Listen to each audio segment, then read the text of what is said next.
Alors, si tu galères à atteindre aujourd'hui les 10 K par mois avec ton agence ou avec ton business de coaching, alors c'est pas un problème de concurrence très généralement, c'est pas un problème de chance ou que tu sois vraiment différent des autres. Il y a 6 erreurs précises que tu fais.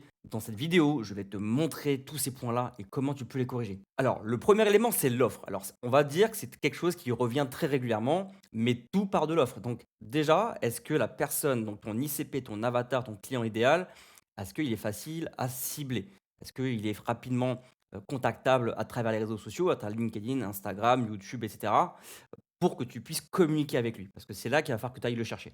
Ensuite, tu as la partie douleur. Est-ce que ton avatar, il a une douleur bien présente? Parce que c'est la douleur qui fait vendre. Dans le cerveau, nous avons beaucoup plus peur de perdre quelque chose que de volonté de gagner quelque chose. Ensuite, est-ce que ton avatar a les moyens de se payer tes services? Parce que si tu fais payer une offre à 3 000 € à des étudiants qui sont fauchés, ça va être extrêmement compliqué d'aller scaler et d'aller chercher des gens qui sont bankable, qui vont pouvoir s'offrir tes moyens. Ensuite, le pouvoir d'achat. Est-ce que la personne que tu cibles, ton avatar idéal, ton ICP, est-ce qu'il a les moyens de s'offrir tes services? Parce que si tu fais un service pour les personnes qui sont au chômage, mais avec un service qui coûte 3 000 €, ça va être extrêmement compliqué de pouvoir aller closer ces personnes-là. Ensuite, est-ce que ton marché, il est en croissance? Parce que, évidemment, tu vas pas, en 2026, proposer une offre qui va être inhérent aux journaux ou alors à des pellicules photos qui ne se font plus. Alors, bien évidemment, je grossis le trait, mais tu as compris là où je veux en venir. Ok.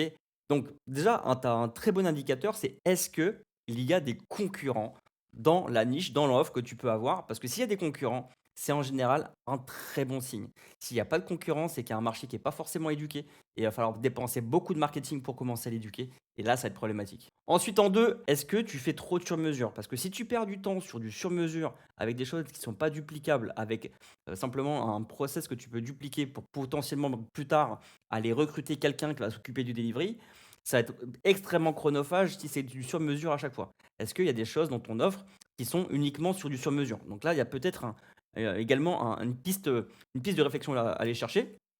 Et est-ce que l'audience, c'est-à-dire est-ce que ton marché adressable, ton adressable market, est-ce qu'il est en dessous de 30 000 personnes? Si c'est en dessous de 30 000 personnes, ça va être extrêmement compliqué d'aller pouvoir scaler justement tes services. Ensuite, est-ce qu'il y a un doorkeeper dans ton offre? Par exemple, chez les dentistes, si jamais tu fais du call call, ça va être extrêmement compliqué puisque c'est des réceptionnistes qui s'occupent d'aller récupérer, réceptionner le call call. Donc, ça va être probablement beaucoup plus compliqué d'aller parler à ton ICP, donc le dentiste en question, par exemple, pour aller scaler ton offre. Donc, ça fait partie des différents critères. Ensuite, au niveau de l'acquisition, est-ce que tu fais du volume suffisant? C'est-à-dire, est-ce que tu envoies suffisamment de messages avec la personne qui est censée être ton client idéal? Parce que si tu envoies pas suffisamment de messages, ça va être très compliqué d'aller pouvoir faire de la vente. Ensuite, est-ce que tu fais des relances? Moi, chez CBC System, je fais des relances jusqu'à ce que les personnes me disent stop concrètement, explicitement. Tant qu'il ne m'a pas dit stop, je vais relancer quasiment tous les jours. Et ça, évidemment, de me faire de manière intelligente. Je ne vais pas relancer d'abord les personnes qui n'ont pas répondu à mon premier message, mais je vais envoyer des relances d'abord aux personnes à qui j'ai proposé un appel de vente qui n'ont pas répondu pour X ou Y raison. Ensuite, je vais voir avec ceux avec qui j'ai leur envoyé de la valeur en amont, etc., etc. Mais il faut faire des relances. Le cash, il est dans les relances. Aujourd'hui, sur LinkedIn, je n'ai même pas Sales Navigator, ça ne me sert à rien du tout, puisqu'il y a tellement de gens à aller chercher un outreach que derrière, si tu fais les relances et tu suis bien un bon petit process, tu vas avoir des résultats. Mais il faut faire du volume, comme j'ai pu l'évoquer. Ensuite, est-ce que tu traques ta data? Traquer la data, c'est essentiel parce que c'est comme un pilote d'avion qui n'a pas de tableau de bord sur son activité, sur son vol. Ça va être extrêmement compliqué d'aller atteindre la destination voulue. Traquer les datas, c'est obligatoire. Quand je parle de data, c'est le pourcentage de taux de réponse au premier message. Est-ce que tu traques le pourcentage de prise de call? Est-ce que tu traques ton pourcentage de closing? Est-ce que tu traques d'où viennent tes leads? Parce que c'est là où tu vas pouvoir avoir potentiellement ton Pareto, ton 20% de tes actions pour avoir 80% des résultats, pour aller chercher encore plus de leviers. Mais sans ça, tu peux pas savoir où est ton bottleneck, où est ton goulot d'étranglement pour aller potentiellement améliorer le process. Parce que, admettons, tu arrives à augmenter de 2 fois plus ton taux de prise d'appel pour un même nombre de volume messages envoyés, et ben, c'est mathématique, tu vas faire 2 fois plus de chiffre d'affaires. Parce que tu as le même taux de closing, tout pareil, sauf que tu as 2 fois plus de prise de call pour un même nombre de messages envoyés. Donc c'est pour ça que c'est essentiel d'aller optimiser ce genre de choses et de bien traquer sa data.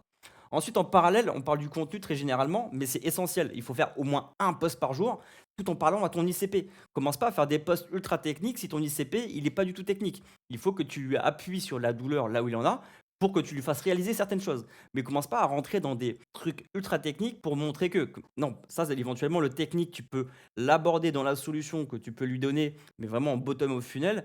Il faut pas dans tes posts la plupart du temps parler ultra technique. Il faut parler, on va dire plutôt éducation, d'accord? Et en troisième, c'est varier les formats. Ne fais pas uniquement des posts sans photo, fais pas uniquement des posts en réel face cam, ne fais pas uniquement des carousels. Il faut varier les formats, voir ce qui fonctionne. C'est comme ça que tu vas pouvoir A/B tester.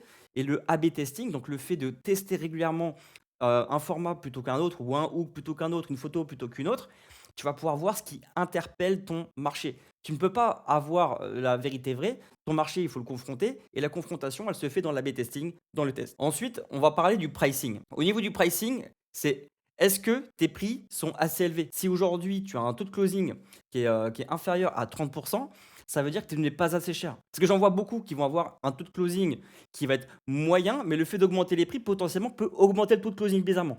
Parce qu'il y a aussi une question de valeur perçue. C'est comme si demain je vendais une Lamborghini à 5 000 euros, tu vas te dire, il y a un scam quelque part ou tu vas avoir peur de la qualité.